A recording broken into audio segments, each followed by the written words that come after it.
All right. So back for another random thought or a continuation, actually.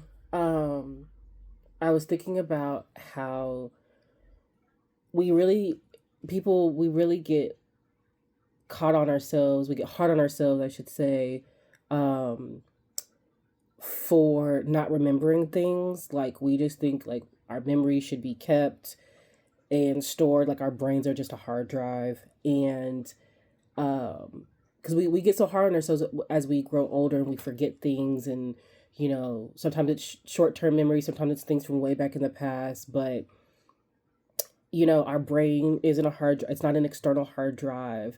It's not an SD card. It's a motherboard. It's a processor. It's meant to process and think, um, and it's always deciding what to remember, what to keep, and what to throw away.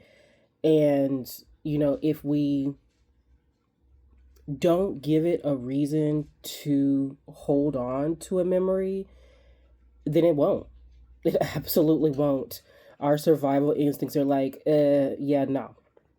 So, um, in some ways, maybe that's also why I took so many photos as a kid. Like maybe subconsciously my brain knew that like you're not going to remember this from 6 years old.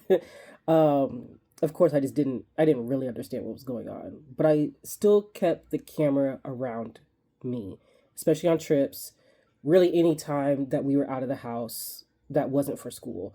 um because like I mentioned, a lot of elementary schools, second one was in Germany. Dad was stationed there, went there before I was 6 or 7. Um, and so I knew that we wouldn't always be there. And so I was just always taking pictures, right? Everywhere we went, all the festivals, the castles, um, different cities, whatever. I was taking pictures. Um, and so for me, those younger years, the photos weren't just to remember. They weren't the memory. They were the trigger. They were the trigger that helped me remember the memory. um so like I said, good old days, those disposable cameras. Take the photo, wait for it to get developed, and then you get that package, that blue envelope, if it was from Walmart or whatever place it was. Um and you start sifting through all those photos, right? And you start remembering the details. Oh wow, you're right, that's what I wore, that's what she wore, that's what they said. um and all those memories just start coming back. And so in a way, the photos helped me train my brain to pay attention to things, because they were locked in place, right? They were locked into the photo. um and then, yeah, just when I got those glasses in ninth grade, something changed. Not immediately, but of course I was noticing things in a different way because I could see clearer just from where I was, right? I could see the whiteboard from my desk. I could see the faces across the room. Um, I could see all these little details that I didn't realize I was missing. Um, but I still kept taking photos. Um, so even though, because I wasn't really aware of those reasonings back then, so I still kept documenting. I still kept noticing things in different ways, but um, I still wanted to pay attention to the moments that I thought mattered.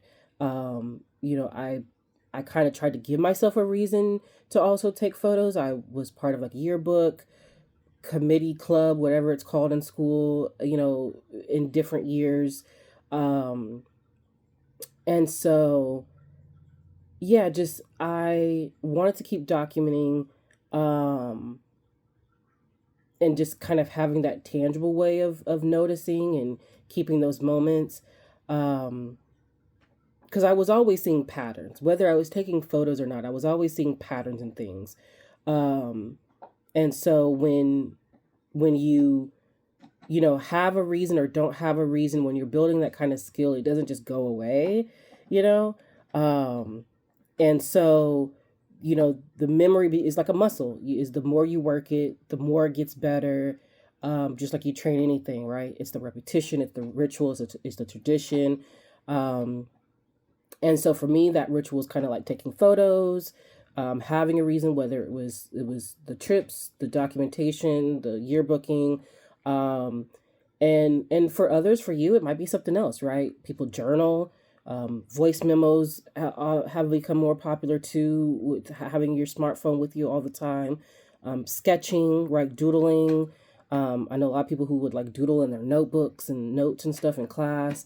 So it doesn't matter what like the tool is. What matters is just that you kind of have this thing that allows you to keep coming back to what matters to your brain, and making the most of those moments, and having that other piece that helps you to remember. Um, and just in having that type of ritual, when you're taking the photo, you're writing that line down in the book, or if you're speaking something out loud, that's when you're telling your brain, like, yes, this is what I want to keep, this is what matters.